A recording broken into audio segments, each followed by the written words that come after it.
Thank you so much for joining us today. My name is Cynthia Rivera Weisblum. I am a proud HIP board member and the CEO of the Edwin Gould Foundation. There are so many important places and platforms you could be today, you could stand on today, and they all are enormously important at this moment. We are incredibly grateful that you have chosen the HIP convening, and specifically this conversation. It is a conversation that will speak to the economic outlook of Latinos in the US. At a staggering 18%, Latinos now have the highest unemployment rate in the US, compared to 14.7 for workers nationwide. And that does not even come close to capturing the number of Latinos that are without income. Sarah Rosen Wartell is the president of the Urban Institute. And we are so lucky to have Sarah with us today because the work that she leads at the Institute is urgent. The Urban Institute brings the facts and the data into the light to inform and equip change agents so they can go forth with this data with integrity. Look to the Urban Institute for the data and much more capturing the Latinx experience that goes beyond the data, that goes to the experience of Latinos here in the US. Thank you, Sarah, for sharing your time and your wisdom today and for leading with such truth and dignity and integrity. Thank you so much. Thank you, Cynthia. It's a huge honor for me to be included in what is a really spectacular lineup, so my thanks to HIP as well. You invited me to provide some data about employment in the Latinx community, and I will, but I want to say something first. The severe challenges that are facing Latinx workers that I'm going to describe are not inevitable. They're not the way things have to be. Just like the punitive policing of Black and Brown communities that have dominated our thoughts these last few days, the conditions I will describe are the consequence of systems and structures and attitudes pervasive across American society. They're the result of occupational and residential segregation and inequitable school funding and so many other choices. Racism still shapes every American institution and every resident of this country, our expectations and our daily choices. So we will not end the disproportionate hardship that lands on Latinx and Black families with each and every shock to our economy until we unpack how racism produces these outcomes and until we find its remedy in new policy and practice. So you won't be surprised to hear that the president of the Urban Institute thinks facts matter. We believe data and analysis are important to anti-racism, but we are also clear that they're only a small part of a larger ecosystem, the one that's being built by HIP and its members and their grantees, and by the protesters who are demanding change. Facts and data are especially important to that ecosystem now because there are too many others who traffic in untruths. We believe evidence will help all of us to identify root causes, to disaggregate the data, to reveal whom policies serve and whom they fail, and to hold institutions and their leaders accountable for results. So I'm going to try to cover all of what's on the screen in about 12 minutes, but I just want to suggest that our goal here is not just recovery, as it says, but actually it's shaping a different governing labor market paradigm ahead. Now, from 50,000 feet, before the pandemic hit, there were some positive indicators. Wages were rising on average, unemployment was at a historic 3% low, and the cost of borrowing for home ownership and small business investment was low. Now, of course, things look different, closer to the ground in different places and for different communities. But a long decade after the Great Recession, even lower wage workers were seeing real wage gains. Now, to be real, Latinx workers on average did not see relative progress in incomes, but they saw real gains. And it's worthwhile to stop to mention why that was happening because it helps us understand what's ahead. And credit here for much of this to MIT economist and urban trustee David Otter. First, it's about demand. There were a lot of new jobs. Now, largely, they were not middle-class jobs.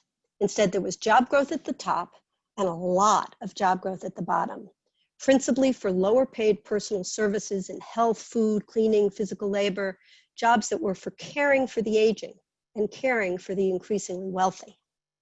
Second, it was about supply. There were fewer workers than there were jobs, and that's because the baby boomers were retiring, fertility rates had been falling, and sadly, because our country's harsh immigration policies and anti-immigrant attitudes had stemmed the flow of new workers from overseas. Together, these forces led to rising wages, not earth-shattering gains, but real progress finally after a long time. And then COVID-19 happened. And the US suddenly lost 21 million jobs by April. Now it's 36 million jobs in May. And with the total number of employed workers falling by 13.6% in just the first month. The slide doesn't go low enough. So where are we now? No group has escaped the effects of COVID-19, but job losses have hit Latinx workers harder than any other group. And you, Cynthia, already provided the numbers. Almost 19% unemployment rate is for the first time ever the highest of all of the groups reported. Higher than Black unemployment at 17% and 14% for Asian and white workers. Now here's a different way to look at the immediate impact of the crisis. In this case, by looking at the income of households. And the survey I'm citing here uses Hispanics, so that's what I will use in describing it. When the virus hit, Urban quickly adapted an existing survey vehicle to ask some new questions. And we found that 55% of Hispanic households reported in May that someone in their household had either lost their job, had their hours reduced, or their income reduced since the beginning of the pandemic. And the results are even more disturbing for families with one or more non-citizens. 69%, that number is shocking, 69% of families where someone is a non-citizen have seen lost hours, income, or jobs. That number was only, hard to say, only 49% when all of the household members were citizens. The high Latinx unemployment rate reflects the high share of Latinx workers that are in the hard-hit leisure and hospitality industries especially. Latinx workers make up 18% of the total US workforce, but 27% of that sector. And another disturbing quick aside, one reason Black unemployment is not quite as high as it appears to be that an even higher share of Black workers are concentrated in jobs deemed essential, like nursing homes and bus drivers and shipping and logistics workers. So while Black workers retained employment a little bit better so far in the pandemic, they're at even higher risk of exposure to coronavirus from their work, although far too many Latinx workers face that same dilemma as well. It's also important that I mention again that occupational segregation is not random. Workers of color end up in different kinds of jobs because of inequitable access to education, to where their places of residence are, relative employment, segregated job search and referral networks, persistent structural and explicit forms of discrimination in hiring, and other policy choices that together produce these racist patterns. Finally, here's one other way to look at what's going on in the market today. We're all here watching participating in this program on Zoom. In the same survey, we found that only a quarter of Hispanic workers had the kind of job where they could even do part of their work from home. And that was the lowest rate of all groups that were measured by the sample. So the post-COVID labor market is going to be different, but we don't yet know exactly how. Here are some possibilities. Demand for in-person services could fall. The pace of industrial transformation could accelerate. Firms are making no secret that their future is more technology, less office space, and fewer workers. We could see the future of work, a decade worth of change, happen in less than a year. There could be more competitive advantage to size and scale for firms, and smaller firms may not compete as well online, and concentration could also reduce the demand for workers. We could choose to move about and convene in person less often. What impact on hotels, restaurants, and food supply sectors and the jobs they provide if HIP keeps having its conference this way? We can see the demand for office space shrink quickly. With more employees telecommuting, companies will rent less space and need fewer cleaning services, building security, and food service workers. And I could go on.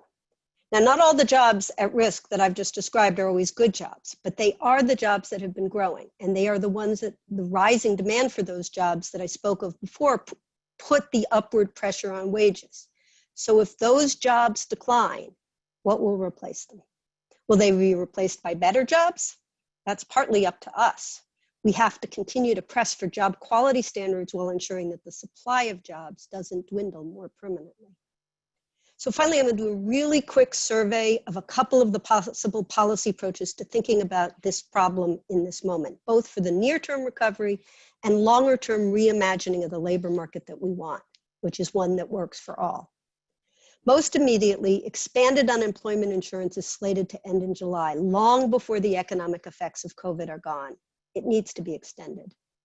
And undocumented workers, many in mixed status families, are not eligible today. We could choose to make unemployment insurance available to anyone who is income eligible if they file a tax return. In addition, research by Irvin proves what I'm sure we all know, that the public charge rule has discouraged people eligible for benefits from applying for them. We could remove barriers that make our existing safety net less successful at meeting real need. We could be extending and expanding food stamps and other food supply programs.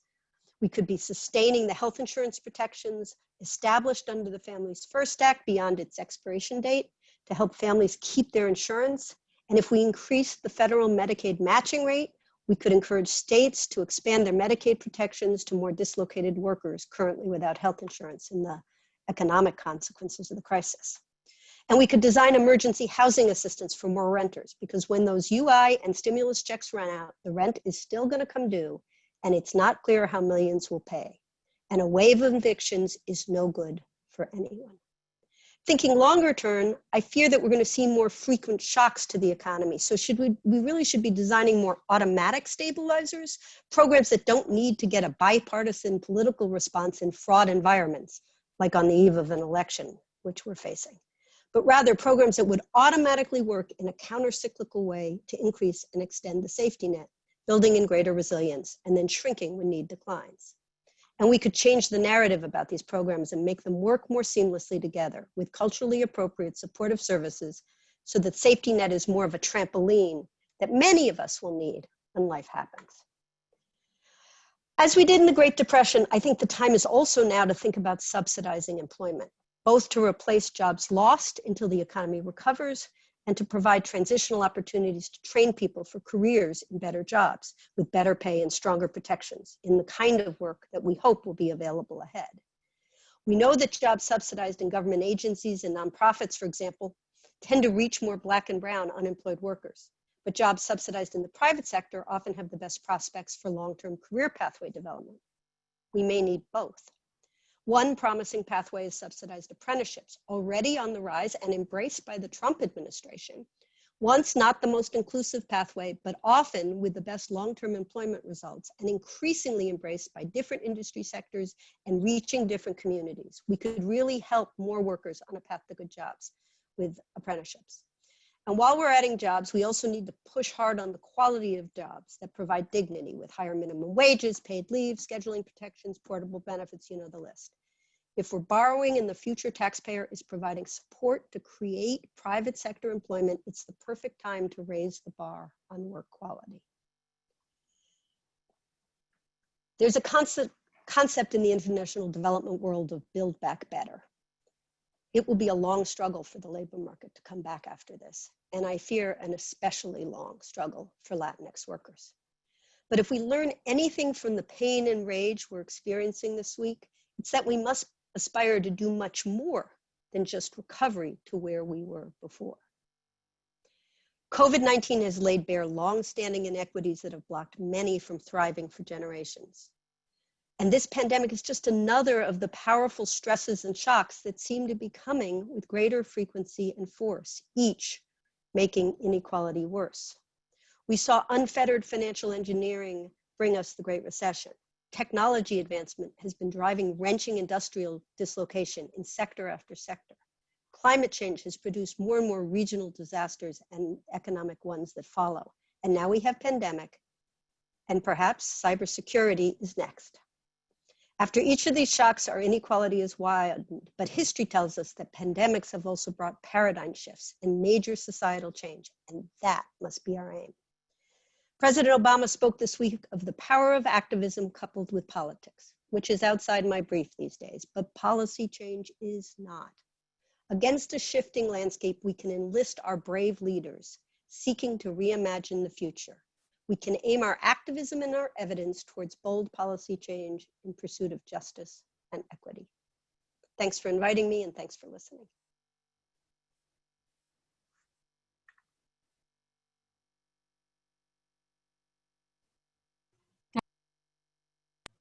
Thank you so much, Sarah. Wow, that was just filled with so many important points.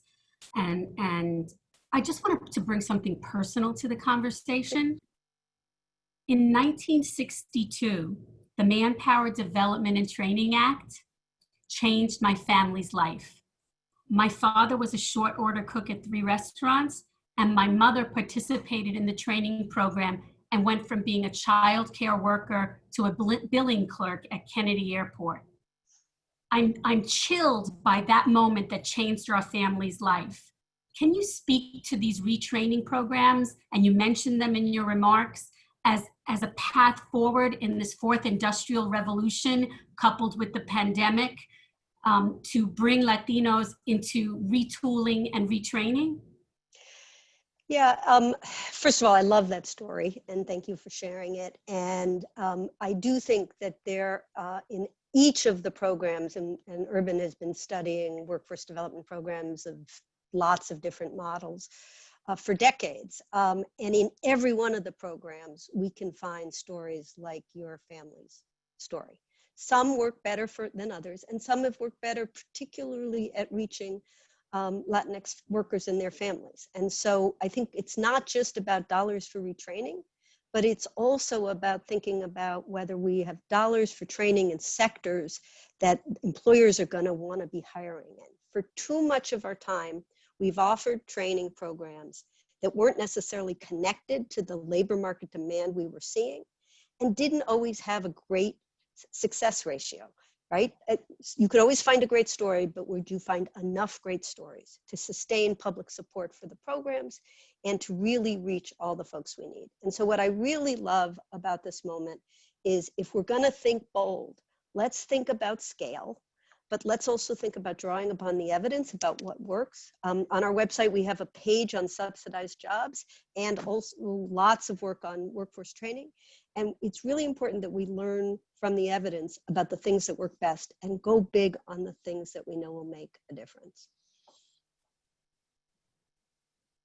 Thank you so much, Sarah, for your time and your wisdom.